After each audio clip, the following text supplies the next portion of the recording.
Corona से जंग में देश एक और कदम बढ़ाने को तैयार है। केंद्रीय स्वास्थ्य मंत्री हर्षवर्धन ने कहा है कि देश में जनवरी में टीकाकरण की शुरुआत हो सकती है। केंद्रीय मंत्री ने कहा कि व्यक्तिगत तौर पर मेरा मानना है कि जनवरी में किसी भी समय हम देश की जनता को पहला टीका लगाने की स्थिति में होंगे। कोविड-19 के टीके और शोध के मामले में भारत किसी भी देश से पीछे नहीं है। वैक्सीन का सुरक्षित होना, प्रभावी होना हमारी प्राथमिकता में है और इस मामले में हम कोई समझौता नहीं चाहते।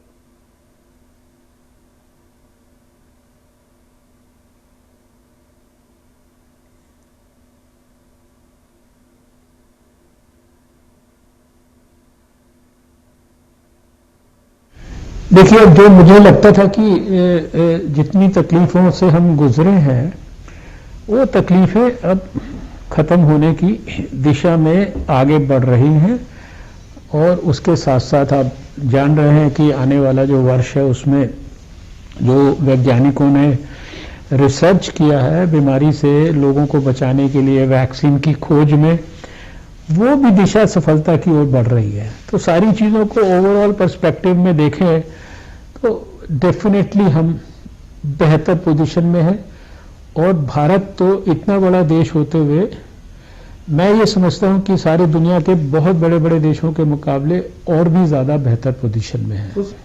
जब ये 2021 का वर्ष शुरू होगा तो जो शुरुआती इसके महीने हैं और उसमें भी मैं व्यक्तिगत तौर पर ऐसा समझता हूं कि शायद जनवरी के महीने में भी कभी किसी भी स्टेज पे किसी भी सप्ताह में ऐसा समय आ सकता है जब हम भारत के लोगों को पहला जो वैक्सीन का शॉट है वो देने की स्थिति में आ जाए।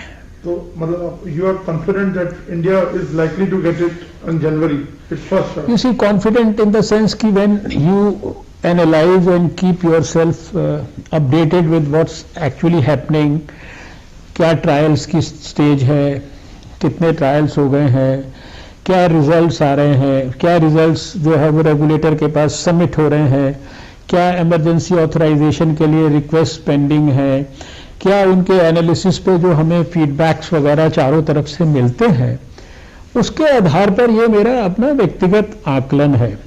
ये वो भारत है जिसने चेचक को भी इरेडिकेट किया सारी दुनिया के साथ मिलकर। ये 135 करोड़ का देश है, तो हमारी योग्यता और क्षमता में किसी प्रकार की कमी नहीं है और हमने पूरी तैयारी की है। नीचे लेवल तक पूरे स्टेट गवर्नमेंट्स को इन्वॉल्व करके स्टेट के लेवल पर टास्क फोर्स बनाकर, डिस्ट्रिक्ट लेवल पर, ब्लॉक लेवल पर देश में यानी कई हजार मास्टर ट्रेनर्स को पहले ट्रेन किया है। कोविड का वायरस भी जैसे और बहुत सारी बीमारियां होती हैं, आप देखते हैं कि एक बीमारी को एक समय में बहुत आपने जोर शोर से सुना होता है, अब आप सुनते हैं कभी कभी उसका कोई वायरस कहीं पर अपीयर होता है। जैसे उदाहरण के लिए मान लीजिए जैपनीज एनकेफेलाइटिस का वायरस है, कोई स्वाइन फ्लू का वायरस है। आपने एक जमाने पे इबोला के बारे में आपने सुना, अभी भी वो कहीं कहीं अपीयर होता है।